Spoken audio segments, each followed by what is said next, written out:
Welcome back to Metabolic Mind, a nonprofit initiative of Bazooki Group, where we're sharing information and resources at the intersection of metabolic health and mental health. I'm your host, Dr. Brett Scher. Today, we're going to talk with Dr. Matt Bernstein, who is a psychiatrist who sort of had a transformation in himself and his practice to now start using nutritional therapies, metabolic therapies, nutritional ketosis, and has seen dramatic changes in his practice and in his patients. Now, Matt is a very well-trained psychiatrist. He did a psychiatry residency at Harvard and McLean Hospital, where he was the chief resident. And he worked on staff for many years at McLean in the schizophrenia and bipolar inpatient program as the director of the substance abuse residential treatment program.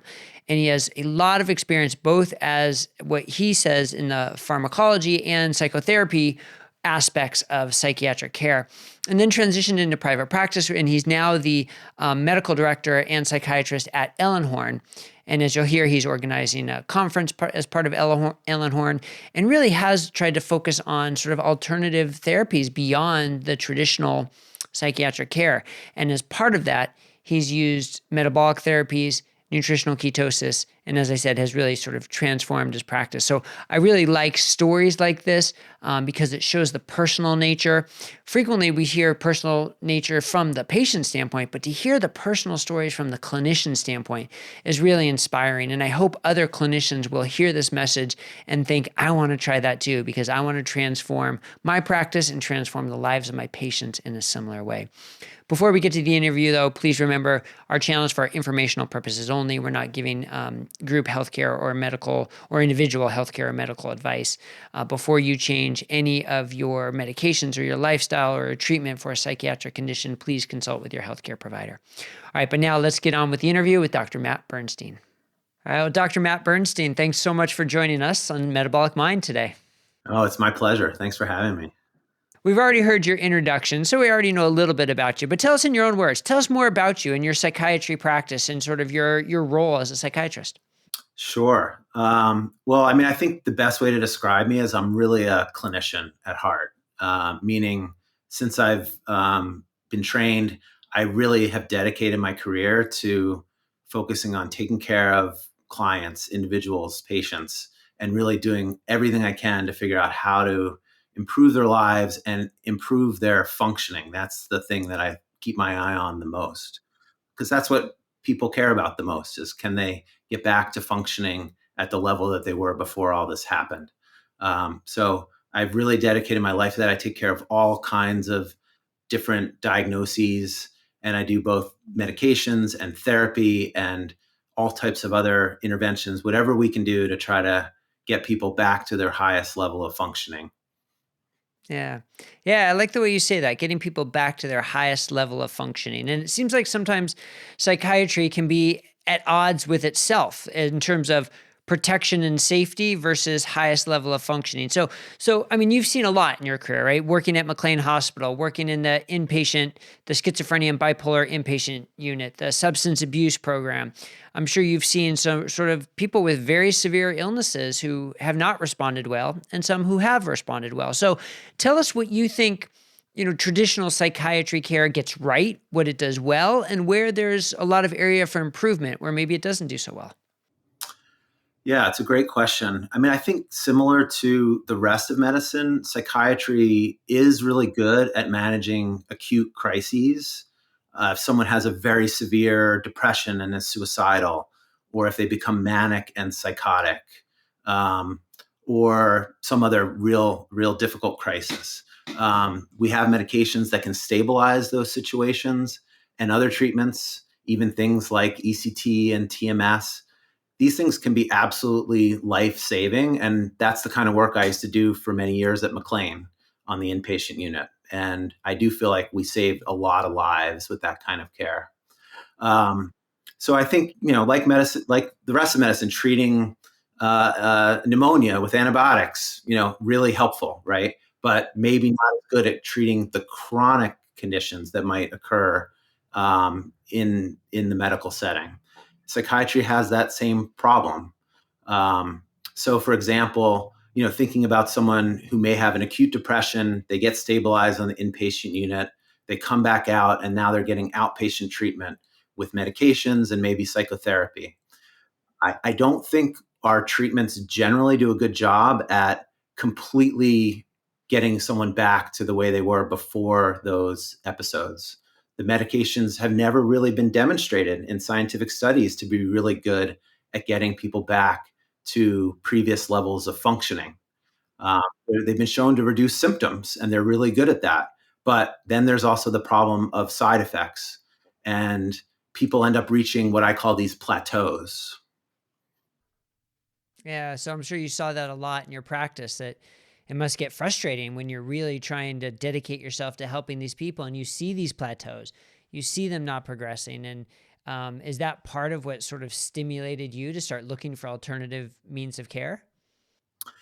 Well, yeah, that's always been something that I've been concerned about for many years, and I've always tried to think about all the ways we can extend ourselves as clinicians and mental health professionals to try to help people in other ways beyond the traditional medications and psychotherapy. So, in that regard, I think a lot about social factors and physical health factors, and I've been doing that for many years. So maybe it's the getting back to school or the job or the relationship that's going to be the thing that allows someone to get through that plateau. Or maybe it's an exercise program. And I've seen that get people through plateaus many times. Whatever we can think of, maybe it's a mind body practice, maybe it's a spiritual experience. Things that can get people through these plateaus. I've always been thinking about that throughout my career. Uh, yeah. Yeah, and so at Metabolic Mind, we talk a lot about the connection between metabolic health and mental health. And I'm curious, in your training and all your years of practice, had you ever heard people talking really about this connection of metabolic health and mental health?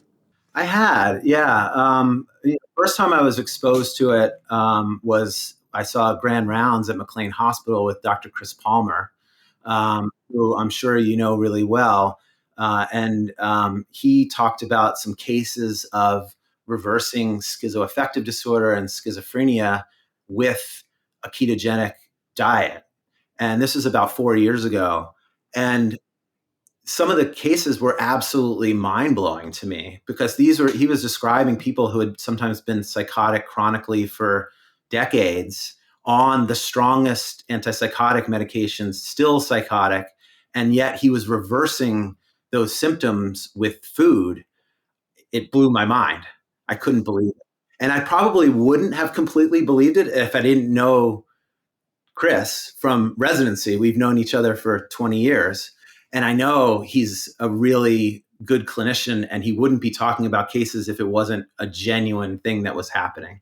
And so I was really excited about it at the time. So I thought about it. I thought, how can I apply this to people? I figured I'd try it on myself. See if I could do a ketogenic diet and what kind of effects I would have. And so I did at the time. And I probably did it for about 3 or 4 months. And I felt fantastic, as a lot of people do when they, adapt to a ketogenic diet. Um, but I also felt that it was hard to sustain for myself. I had a lot of stress going on in my family and a lot of things that I needed to attend to. And I couldn't see sustaining it myself. And therefore, I felt I'm not sure how some of my very compromised clients were going to be able to sustain this if I felt like I couldn't sustain it. And so I kind of put it on the shelf for a while. Yeah, so tell us a little bit more about your journey, though. What helped bring it back off the shelf to start using with your patients and sort of change your practice around? Yeah. So, I mean, that's where the story gets kind of personal, if that's okay. Um, you know, I, I'm married to a psychologist, and we have 3 boys. And we live in suburban Boston, and we were living a great life. We had our careers, and our kids were doing academics and sports and summer camp, and we used to travel. And then about 6 years ago, all of a sudden, 2 of my 3 boys became acutely ill with neuropsychiatric symptoms, kind of out of the blue. I mean, literally almost like overnight. And it was, incredibly shocking to us, but it was almost like it wasn't real. It was so dramatic. So they went from happy, adjusted young boys at age 12 and 14 to literally overnight being severely depressed with severe OCD symptoms, suicidal, unable to attend school. And I mean, we just were absolutely devastated. Um, so in that process, and at first we got the best psychiatric treatment we could access, which was very good, obviously, given where we are in our fields and in Boston. And they literally got no benefit from psychiatric treatment, including expert psychotherapy for the conditions that they had. And in fact, what was really hard for me to admit at the time, but I certainly see now in retrospect, the psychiatric medications actually were making them worse, um, which does sometimes happen. And patients and families complain about that. And sometimes psychiatrists, I think, even myself, before this happened, don't really fully listen to that and appreciate that, but it does sometimes happen. Um, and so, we were devastated. It was, sort of like a bomb went off in our life. So I credit my wife, who asked us to kind of look deeper about what might else be going on here. And, we found some other experts, and our kids got diagnosed with this condition that's not that well known called PANDAS or PANS, which is an acute psychiatric syndrome in kids, which is really an autoimmune process. So it was originally thought of as an autoimmune process based on streptococcal infections. Later on, they've kind of expanded that to be an autoimmune process in response to any infection or other infections.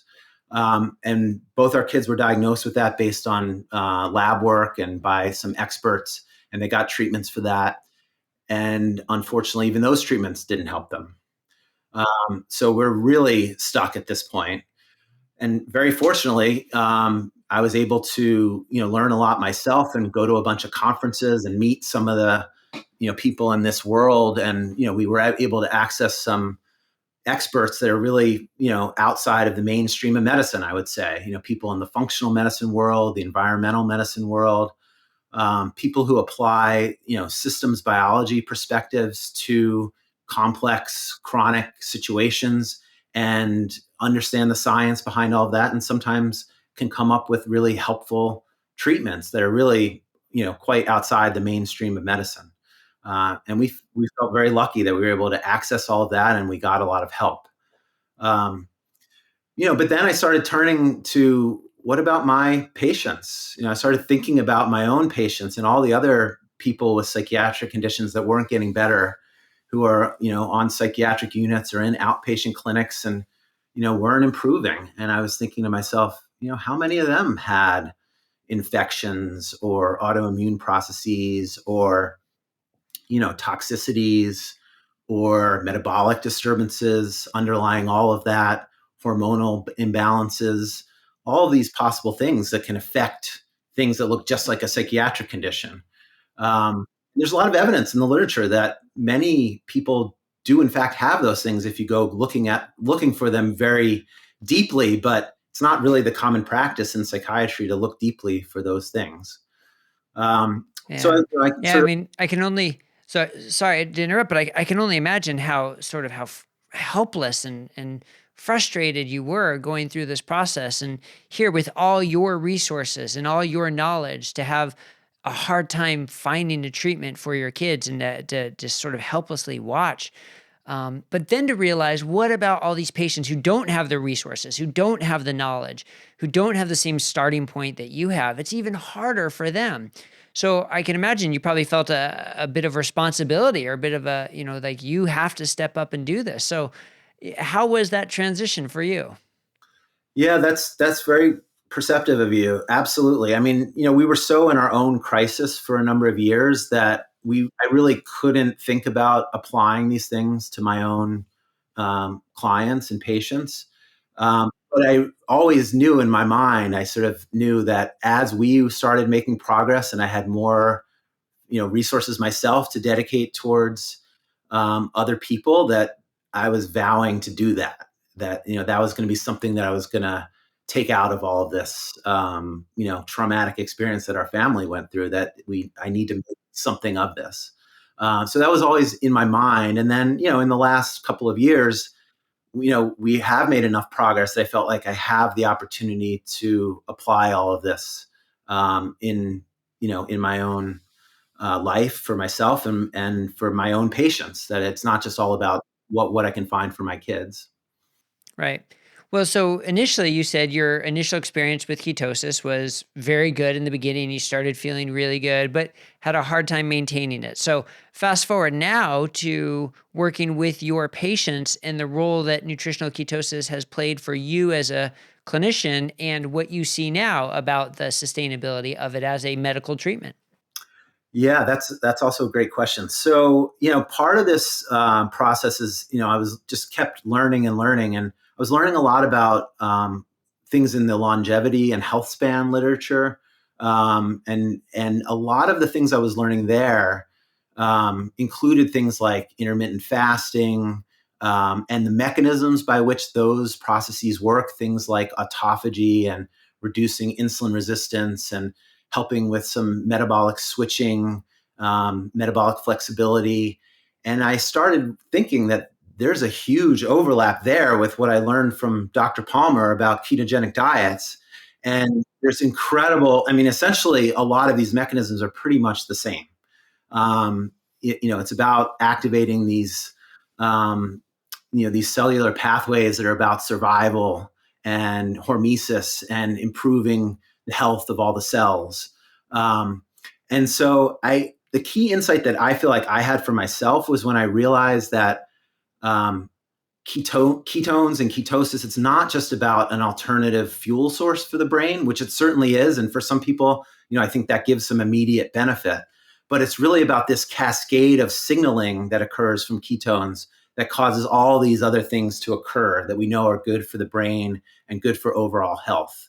The things like mitophagy and things that are good for the microbiome and reducing inflammation, and a whole host of other things that a lot of your other guests have talked about that are all active, even just with low levels of ketones, that they will signal the cells to do all of these things if we give it time.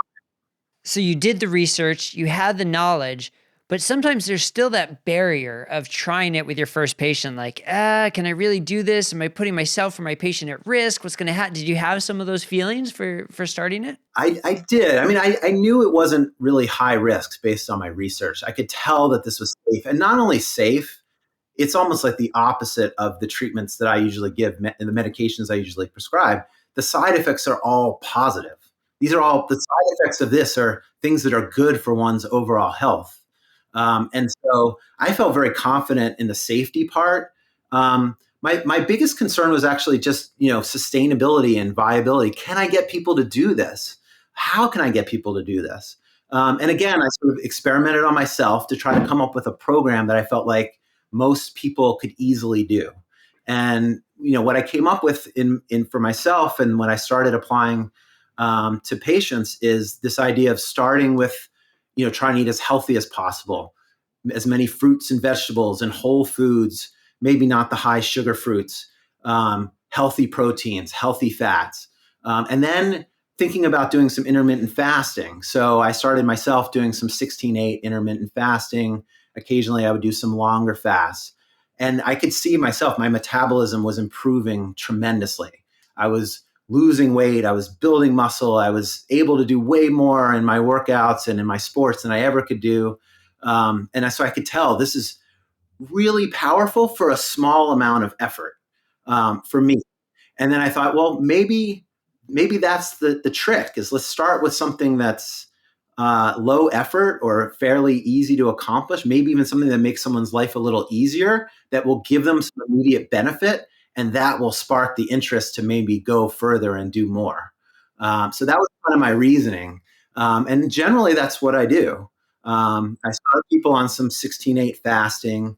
I usually use some MCT oil if they're willing, just to get some ketones going right away and make that fasting transition easy and comfortable. And then once people are comfortable fasting, then we can have a whole conversation about, well, what kind of benefits are they seeing so far? What more benefits do they want to get? And what else might be willing to do? Are they willing to, go to a low glycemic index diet? Are they really, or do they want to even go further? Do they want to go to a fully, ketogenic, deep ketogenic diet? Do they want to exercise more? Do they want to exercise while they're fasting? All these things that can improve metabolism in concert together. And so we kind of create the plan depending on someone's preference that way. Yeah. All really good points that you make that, you know, you the person's preference make a difference. The last thing you want to do is tell somebody who's not ready to hear it to get rid of all their carbs and start a keto diet. And if they're not ready to hear it, it's not going to happen. So they've got to be ready.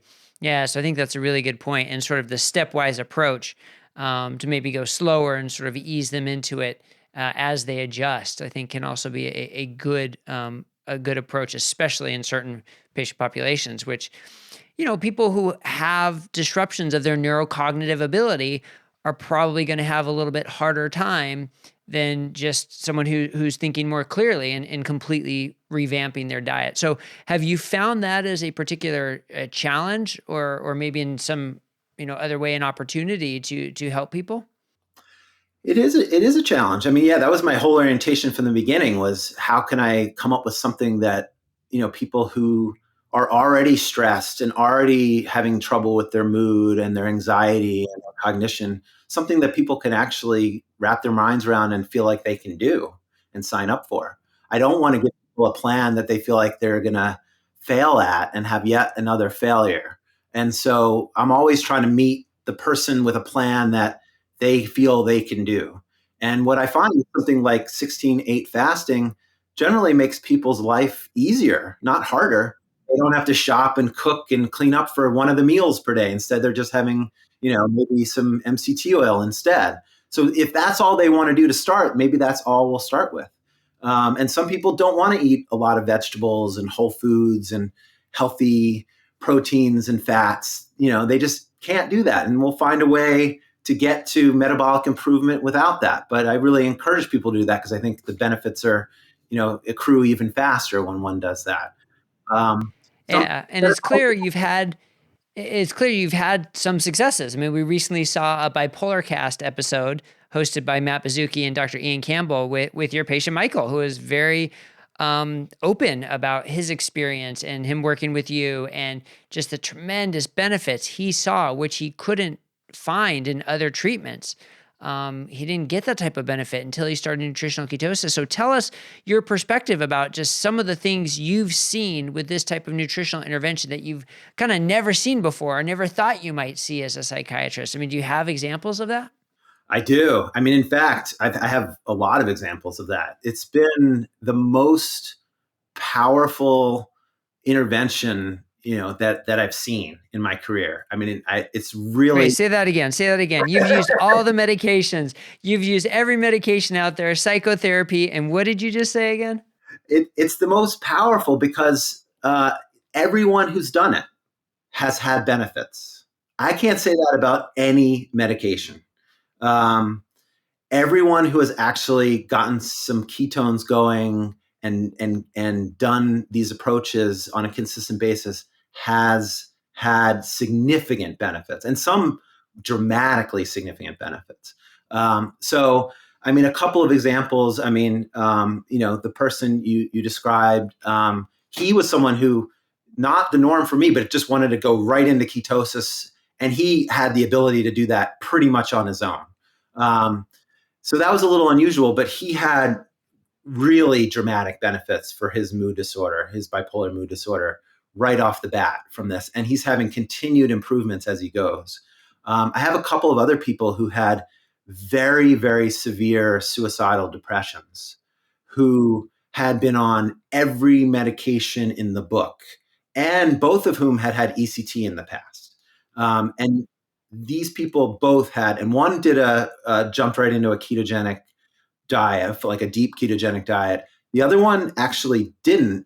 He only did the intermittent fasting, low carb approach, and has a low level of ketones. But both of those people's suicidal depressions really changed dramatically, very dramatically, to the point where they're back functioning. It's still early. They're starting the process now of doing some other things to build their life back up. I mean, people have been depressed for long periods of time, just because they have a metabolic change and a biological improvement, their life is still, needs a lot of help, and they need a lot of help reintegrating back into life. So they're now in the beginning stages of that process. But, as a clinician, I can see, a change that's the equivalent of a change of an antidepressant working really, really well, or ACT working really, really well. But instead of having side effects along with that, the side effects are things like, their lab work looks better, and they're losing weight, and they're have more energy, and all of those things that we might expect. Yeah. And that's so encouraging and inspiring to hear. But you bring up a really good point. Just because they're feeling better and they're getting healthier doesn't mean everything in their life suddenly falls into place. So there's still going to be hurdles and challenges. And I don't know, I guess there's not one answer, but how do you help people through that? Like to say, look, the nutritional change is working. It's giving you these benefits. Now it's time to focus on the rest of your life while maintaining that nutritional change. Because we know the time when people are most likely to fall off a diet or to, or to not be able to adhere well to their nutritional regimen is when the rest of life kind of goes to pot, when everything else is kind of falling apart. And if that's happening for a lot of these people, that presents that extra challenge. So what are some of your strategies or tips for helping people deal with that? Yeah. Well, I think the first thing is to recognize that, this diet is the thing that gave them this huge boost that sort of got them off of the plateau that they were on, or out of the hole that they were in. And so, let's first recognize that and have some insight that the diet is the thing that really helped move the needle in this huge way. And then recognizing, of course, that there's still all this work to do. There's going to be work to do in psychotherapy, and there's going to be work to do out there in the world, with job and career and relationships and school or whatever it might be. And that we're going to be together along the way working on those things. In the meanwhile, it's a conversation that I'm familiar having over the course of my career. If a medication really helps someone, we don't just stop the medication. We say, okay, now the medication's working. Now let's put all these other things into place in your life. And maybe at that point, when everything's going well in your life, then we might think about tapering off the medication. So it's very similar with this. The nice thing, though, is that we often can start tapering off of some of the psychiatric medication. And I do think it's important to think about starting to do that as someone starts to get the benefits from the metabolic approach.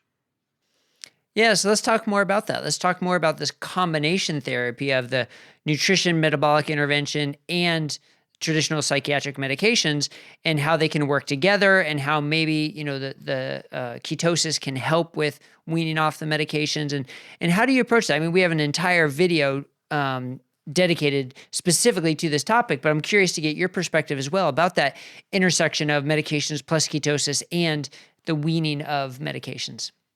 Yeah, it's a tough one. I think I'm fortunate in that I have a lot of experience taking people off of medications.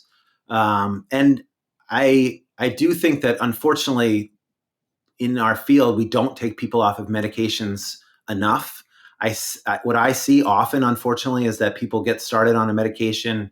It has a partial benefit. They get started on another medication from a different class. It has a partial benefit. And they get started on another medication from a different class. It has a partial benefit. And people end up sometimes on 5 or 6 psychotropic medications, especially people who are not getting better. I understand why that happens, because it's hard to stop a medication if someone's really not doing well and suffering. It's tough. However, I do really worry about this idea that the medications themselves are an impediment to functional recovery sometimes. So I talked about this a little bit before about reaching a plateau. The medications can reduce symptoms to a certain level, although they're usually not reducing the symptoms down to nothing. And yet they're also causing side effects. And the side effects are also an impediment to full functioning, full psychosocial recovery in many ways. We know with antipsychotic medications, which, by the way, are being used in all kinds of psychiatric illnesses that don't include psychosis necessarily these days. They're used as adjuncts in bipolar, or even sometimes the main treatment in bipolar. They're used as adjuncts in major depressive disorder. They're used as adjuncts in severe anxiety disorders. So these medications are being used a lot. And they block dopamine signaling in the brain, which is the thing that gives people their motivation. It gives people their oomph and their drive. And so when we block those dopamine receptors on a chronic basis, people don't have that same resiliency and drive sometimes that they might have otherwise, especially on high doses of those medications. So I do worry that people get stuck on medications that themselves, even though they're life-saving, and we wouldn't want to just stop them, of course, but they can at times feel like they're getting in the way of that full recovery process. And so sometimes as a psychiatrist, I feel like I need to take a risk. I need to be bold. And when someone's already getting this huge boost from a metabolic therapy, it gives me the impetus to say, absolutely, this is the time to reduce that medication, because we have this other thing that has been taking the place of that medication in terms of reducing your symptoms and giving you more energy and allowing you to start doing these other things in life that also take the place of medications. A good job or a good relationship can also take the place of of a good medication too.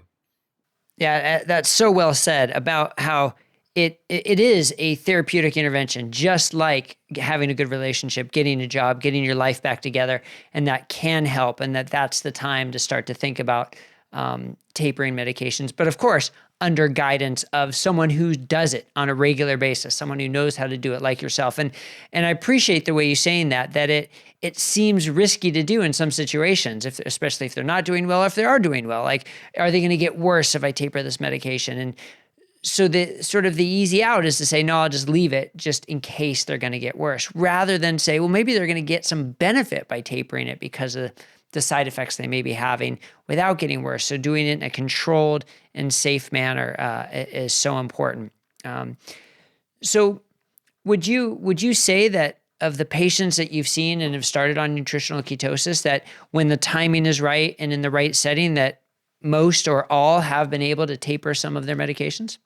Yes, I have. I've seen that over and over again. That I'm pretty new to this still. I just have been doing it for a little over a year, and the way I do it, as I've described, is a little bit slow and subtle for some people in terms of easing into it. So sometimes these huge benefits I'm seeing are 3 months into a change in eating, or a gradual change in eating that deepens over the course of a few months, and then we start seeing benefits, and then we start seeing the improvements in people's lives.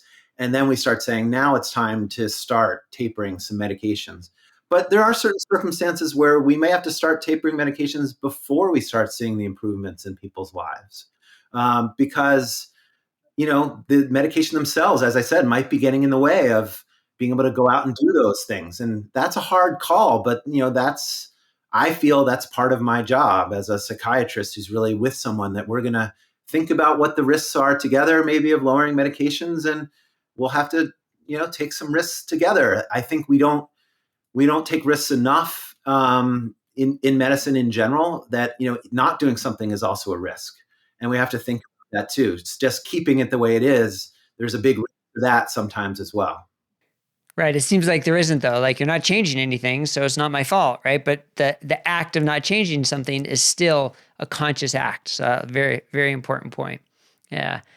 Now, no, you said you've been doing this for about a year, and it sounds like it's really changed your practice and the way you can benefit your patients, and maybe even like the enjoyment of your practice. But it's clear that there are so many people out there who are looking for this type of care, who are looking for a metabolic and nutritional intervention to help their psychiatric symptoms.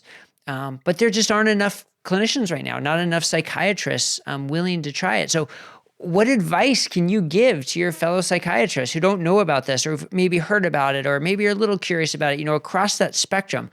What kind of advice can you give them based on your experiences and your knowledge and what you've seen? Yeah, it's a great question. I think some easy things to say to start is, if they're watching this podcast, watch the rest of these podcasts, because I think Metabolic Mind is doing a great job in bringing out the power of this and talking to the experts, the people who have done the research, who know what the benefits are. I think the other way to think about this is just really thinking about risk benefit ratios, really thinking hard about that. If you do, learn more about it, you can see that there's some good clinical evidence that we're seeing. It's early, it's, case series, case reports, but they're really dramatic. A lot of them, they're really impressive at that level. We can also see there's translational research going from the basic science part that we know a lot about by, how ketogenic diets help the brain in epilepsy. So there's this huge body of basic science about that. And now some translational stuff showing the connections between the basic science and the clinical. And so looking at that really is impressive. And so when you see all the stuff going in the same direction, that's something to pay attention to. So with the potential of dramatic benefits and the risks being really not there as far as I can tell. I mean, yeah, there's some, but it's pretty minimal amount of risk compared to medications, in my view. And the side effects, like I said, are almost all really, really positive side effects. And so when you think about all that together, to me, it feels like a no-brainer to be learning more about this and trying this. I can't imagine. I mean, from where I sit with what I've been through, I can't imagine not doing it. Now, I know other people have had whole different experiences, but I do think it's important for people who think are skeptical to, read some of the science, learn some more. There's really some impressive stuff out there that, as someone trained to read research articles, really starts to, get our attention. Yeah. Yeah, and one thing we like to say at Metabolic Mind is you don't have to do this alone. If you're a patient, you certainly shouldn't be doing this alone. And if you're a physician or clinician, you don't have to do this alone either. Like build a team, whether it's a health coach, whether it's a licensed mental health counselor like Nicole Laurent, or dietitians like Denise Potter and Beth Supek-Kanya, or use the resources from Georgia Eade and Chris Palmer that they've got out there. I mean, there is a lot out there that people can draw from to learn and help them. Because, I mean, let's face it, a busy psychiatrist doesn't have time to sit down and go over meal plans and go over shopping lists and go over recipes. Like, I get that. That's not going to happen. But that's where we really encourage people to work as a team. And again, we need more trained clinicians. We need more people helping. But I mean, examples like yours of your journey, how you got to this point, how it wasn't necessarily easy or automatic for you to sort of start using nutritional ketosis, but the benefits you're seeing both for you as a clinician and for your patients and for your family and personally. I mean, it just sort of snowballs. It's just so inspiring. And I hope people hear your story and think, I could do that too. Maybe I should try that. And, that we all get motivated by different things. And some of it is hearing other people's stories. So I really appreciate you taking the time to come on today and share your story and share your journey with us. And I'd love to hear if you have any last thoughts for our listeners or other things to say. Sure. Yeah. I mean, the one thing that I thought of too is that, I feel so strongly about this that I'm organizing a conference about metabolic psychiatry coming up in the fall. So, I invite any clinician or any individual, it doesn't have to be a clinician, who's interested more to learn about this. We're going to have all kinds of expert speakers coming and talking about these topics for 2 days in Boston. And it's going to be broadcast online as well for people who can't travel. So, a lot of the science is going to be presented, a lot of stories are going to be presented, and the clinical rationales and approaches are going to be presented. So it's a space where a lot of people can learn more if they're interested. That's great. I look forward to that. And that's early November. Is that right? November 3rd and 4th in Boston. Yeah, and it's going to be a joint conference between Ellenhorn, where I work, and I hope Metabolic Mind. That's what we're looking to create. Yeah. Yeah. Well, we look forward to helping you however you can in that conference, because we want to help spread the message, spread the word that all the work that you're doing and all the work that others are doing, and the science and the clinical applications to really help people who are looking for this and who need this to help get better. And as you said in the very beginning, to get back to their functional life as best they can, their best functioning life, which right now so many people aren't doing. So yeah, the more we can do to support that, and with people like you, I think we're well on our way on this journey. So thank you again for all your work and for taking the time here at Metabolic Mind. My pleasure, Brett. Thank you for inviting me. It's been an honor to be part of this. Well, I hope you find that as inspiring as I do. I mean, as I said in the introduction, to hear someone's personal journey as a clinician, how it affected his family, himself, and then his clinical practice and his patients, like all those aspects of impact by focusing on metabolic health, by focusing on nutrition, by focusing on ketosis, has really made a dramatic change in Matt's life and his patient's life. And I love that example of Michael, who we recently heard on the Bipolar cast. If you haven't heard that, I recommend that you go to Bipolar cast on YouTube and check that out. But as I mentioned, we do need more clinicians who are at least willing to give nutritional ketosis a try as part of a treatment team. So please share this video with them. Let them see and hear the experiences that other clinicians have had. And if it was helpful for you, please click the thumbs up and subscribe button so you won't miss any of our other content here at Metabolic Mind. And leave a comment because we want to hear from you. And we know sometimes it's hard to reach clinicians, but we want to hear about your successes. We want to hear what you think about Dr. Bernstein's journey. So thank you again for joining us at Metabolic Mind. I'm your host, Dr. Brett Scher, and we'll see you here next time.